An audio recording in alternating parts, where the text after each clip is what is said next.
Hi everyone, K-Dot here. So today I'm going to go through a little bit of one of the sections of the city of Axiom that I have created. It is the one that I have done the most on because I have a number of adventures that I like to run that either start here or end up here at some point, and so there's just a lot of detail that I put into this, and there's a lot of stuff that I have created to give me flexibility as far as running games at all levels of play. So, just a minor point before I begin on actual details of this city section. It pertains to how these city sections get their names, because all of these city sections that are within the city of Axiom have different names, and they identify themselves with those names.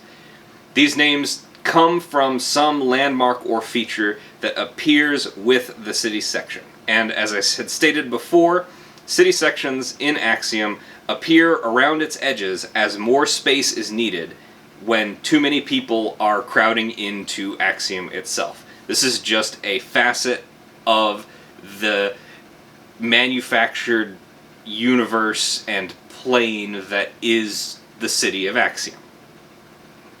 So, the city section that we'll be talking about today is called the City of the White Pillar, or White Pillar. This city section is called the City of the White Pillar because in the very center of this city section is a gigantic pillar of white stone that is perfectly smooth, that nobody seems to be able to scratch or mar in any way, even with very powerful magic. And so this giant white stone obelisk is called the White Pillar, and thus the City of the White Pillar is called the City of the White Pillar. So when you talk about city sections in Axiom, it can also be useful to kind of determine how old is this city section, and where is it in relation to what would be called the first city section. Not many people actually know where the first city section of Axiom is, but there is a first city section, and it is definitely ancient compared to everything else in this city. White Pillar is located in some of the older sections. It is definitely within about 100 city sections of these oldest parts of Axiom. Therefore, there's a lot of stuff that has been built in the City of the White Pillar, and there are numerous very old factions that are there, and lots of very old nobility that has ruled this place for a very long time. Therefore, there's a lot of politics and drama and adventure hooks that I can use for players when I run them in White Pillar. So as for the ruling class and the actual ruler of the City of the White Pillar, he is a lord. His family has been ruling White Pillar for centuries, possibly even millennia. They are not corrupt, for the most part. See adventure hooks in a later video. They are fairly beneficent, and they tend to want to have their population be happy and prosperous, rather than trying to hold on to their power with an iron fist. Because of this, they tend to let their nobles direct their policy and their laws, and they also take a lot of advice from more of a middle class that has developed in White Pillar through the numerous guilds and organizations that are based out of White Pillar itself. For population demographics, this is actually the most traditional of the population distributions that I have created. The majority of the people that are in the City of the White Pillar are going to be human, and that's going to be probably 70 to 80% of all individuals that you would encounter are probably going to be human. There are also a number of Carder, and a number of dwarves, and a number of elves. The elven population is not exactly odd, because the elven population tends to run at about 10% no matter what city section you are in. The dwarven population is higher than one would expect, simply because the direct neighbor, one of the direct neighbors of White Pillar, is called Iron Rock Hold.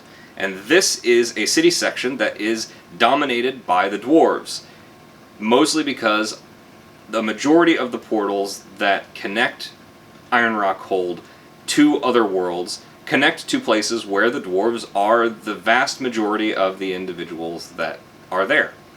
The lords of White Pillar tend to be very favorable to the dwarves because they are master craftsmen, and the more dwarves that come into White Pillar, the more they can use their craft, use their skill, and make the population more prosperous, and thus it is the hope of the lords of White Pillar that this prosperity brings happiness to their people, and with happy people, the lords have a very easy and cushy job. Another distinguishing feature of White Pillar is that it has more connections out to other worlds than any of its direct neighbors and even any of their direct neighbors. There are some people who say that there are over 10,000 connections out from the city of the White Pillar to other distinct worlds. Not all of these connections are well known or well documented. In fact, many of them are hidden or secret in some way, shape, or form. But it is definitely a fact that there are numerous connections out to a number of very prosperous places, a number of very prosperous worlds, with very diverse sorts of exports that they send to the city of the White Pillar. The city of the White Pillar also hosts many, many different religions, just because of how diverse their population ends up being. There are over 300 shrines and temples within the 10 by 10 kilometer city section of White Pillar. In D&D games or Pathfinder games that I run, these temples tend to be to different deity names, but they tend to be the same sorts of deities, regardless of if it's D&D or Pathfinder. The only real temple that doesn't change between my D&D and my Pathfinder games is going to be the temple to the Allfather Odin. It is the largest and most influential temple in all of White Pillar, and the temple for the Allfather is located right near the White Pillar itself, in the central square where all the markets and the heaviest traffic are. The Shrine of the Allfather is so influential that they actually have a monastery that is attached to the temple, where monks train in martial skills, and these monks protect the Temple of the Allfather. As far as other major shrines go, I typically will describe about 4 other major temples to major deities. Of these temples, I typically have one of them be a temple to an elf god of some kind, a major elf deity of some kind, like Corellon or the Three, or one of the other major elf deities. It really depends on if I'm going to go with the D&D setting or with the Pathfinder setting as to which deity I would end up picking. The next 2 temples I would make to human deities that would be important to people that live in an urban setting. Typically, one of these deities is going to be a god of wealth of some kind, or a god of trade of some kind. Because with the amount of guilds that are in the city and the amount of trade that goes through it, there is always going to be people worshipping the god of money or the god of trade. The second deity would be some other lawful good or lawful neutral deity for the humans. Something like a god of protection or a god of healing. Again, it can be any major deity at this point that the humans would worship, but it's typically going to be one of these things. The final deity and temple that I would put as a major player in this city would be some kind of lawful evil deity. And this is because when you have this much trade, you also tend to get jealousy and people scrambling for power, all of which make for a great place for followers of a lawful evil deity to thrive and prosper. So I mentioned this a couple times now, but another thing that the City of the White Pillar has in abundance is factions, guilds, and other sorts of organizations. There are so many of them that I don't think that I could actually detail all of them, but a lot of the biggest ones I have enough about that I will probably at some point end up creating a video that will cover them in much greater detail. I really like how I've created these organizations, especially the big ones, with some kind of an interplay between them. A good example of this is 3 guilds: the Traders Guild, the Merchants Guild, basically, the City Watch, and the Ratcatchers, or the Thieves Guild. The way that these 3 organizations really play off of each other is that the traders pay the Thieves Guild to prevent theft. The Thieves Guild makes sure that theft only occurs from licensed thieves, and that this theft only occurs on targets that they haven't already been paid off to not go and steal from. And if anybody is caught stealing without a license, the punishment is severe. Severe enough that the Thieves Guild will turn these unlicensed thieves into the City Watch. So everybody gets paid, and business goes on. I think that that's a wonderful kind of a demographic to have in a city that is as complex as this, and I just really enjoy this kind of stuff. So I'll talk more about this in other videos when I go over more of these organizations, factions, and guilds that I've created. To briefly touch on a couple of the other major factions, you have the Guild of Shapers, which is a guild of blacksmiths and metalworkers and craftsmen. These are mainly dwarves or dwarven trained. Most of them come from the neighboring city of Iron Rock Hold, but some of them are native born or even humans. These craftsmen work directly with the Merchants Guild and the Traders Guild, and they craft supremely fine weapons for many of the organizations and even the nobility to give them a way to protect themselves. The other major organization that I'll just touch on briefly here is called the Order of the Silent Powers. This is an organization that has been founded by all of the various temples in the region. This is actually more like a knightly order rather than a guild, and all of the temples to all of the deities, regardless of what deity they're worshipping and what alignment they are, provide soldiers to this knightly order. And these soldiers are strictly neutral as much as possible. So like a paladin that joins this order would actually probably never be asked to guard a temple to a deity of an alignment that they would oppose. But it's not just paladins that will show up to this kind of thing. This order is tasked with protecting all of the various temples to all of the various deities and supplying manpower to make sure that these temples are secure and safe places for the various followers of all of these deities to go and worship. So for direct neighbors, since each city section is a square, there are 4 neighbors. I have mentioned one, the city of Iron Rock Hold. It is a dwarven city section and filled with dwarves, and I will talk more about it in much greater detail later. I have my own ideas on what dwarves would do when you take them out of the underground and bring them into the open air, and how they would act and behave, and the kinds of things that would happen, and what kind of society would be created out of that. Another neighbor that is right next to the city of the White Pillar is the city section of Kalos. This city section is completely made of Cardur. Almost entirely, actually. It's one of the few city sections where there isn't as much diversity in terms of what races you're going to see walking down the street. This is just because all of the portals that connect to this city section are 2 arid desert worlds that the Cardur much prefer over any other race that exists right now. The third city section that neighbors the White Pillar is called Clearwater.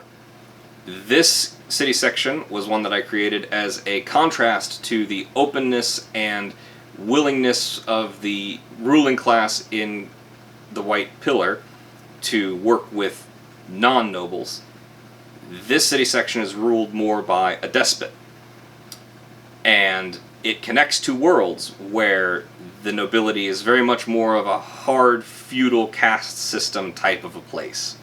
So there's a lot less freedom here, a lot less tolerance between the nobility and the knights and the people that are armed and the peasant classes and what would be a middle class, although really they're treated just like the rest of the peasants. So that gives some really interesting conflict that can happen, not just for player characters that would adventure here, but also deeper conflict that could potentially arise because of the difference in political views between two different city sections and their ruling classes, especially when those city sections are butting right up against each other. So the final direct neighbor of White Pillar is a place called Shattered Skull. And at the moment, in any game that I run, I always say that Shattered Skull has kind of been walled off from White Pillar. The guards in White Pillar have closed the gate to the best of their ability. This is not something that they can do perfectly, but it's definitely something that they can work at. The reason for this is that Shattered Skull used to be a very prosperous community of goblins and goblinoids, until a large group of orcs found a way to transport themselves into the city section and took over. And now Shattered Skull is home to raids that go out against all of its neighbors, and so White Pillar has to defend itself from this neighbor that is right next door, and this is a regular thing in sections of White Pillar near to the gate to Shattered Skull, because orc and goblin raiding parties will come out of there very regularly to take the wealth that is in White Pillar. So another nearby city section of note, not a direct neighbor, but an indirect neighbor, is called the Red Docks. This is a city section that actually contains a fairly deep and massive lake in its center, and numerous portals in that lake go to other bodies of water. These portals are ones that I described briefly previously that allow for full-size sailing vessels to pass through, even up to massive galleons with multiple decks and lots of cannons and that kind of thing. I built the city of Red Dock for the express purpose to run some of the Saltmarsh campaigns for D&D 5e without needing to do too much to change how all of that would work. So this is another fun city section. I'll talk about it more in detail in its own video as well. So I've said already that the City of the White Pillar connects to many thousands of different worlds via portals that are located in White Pillar. Some of these portals all go to the same places. A lot of these places, actually a majority of these places that are known, go to just one other world. This world is called Falkior. So in my more recent games, the world of Falkior is inspired by the DLC for The Witcher 3, Blood and Wine, which is set in a south of France sort of idyllic countryside called Toussaint. This sort of setting also inspires the art and architecture within the City of the White Pillar, and so I have this kind of Renaissance Italy, south of France sort of feel to a lot of the buildings in how I describe everything, and a lot of the names tend to be Italian or French in origin when I come up with NPC names that the players are going to interact with. Another major set of connections from the City of the White Pillar go to the elven realms of Lorthian. These tend to be hidden for the most part because the true elves don't like to let people into their territory without permission. So this is another set of really neat kind of adventure hooks that I can build in for these characters in my world. Okay, so I think that's going to wrap up this week's discussion. Next week, I think I'm going to talk about the bank and how that works when it's filled with undead. So that should be fun. Thank you all for watching, and I hope you have a great week ahead of you. Please go out, do something cool, have some fun, play some games, and most importantly, remember, be excellent to each other. It'll make the world better for everyone else. Thanks. Have a good week.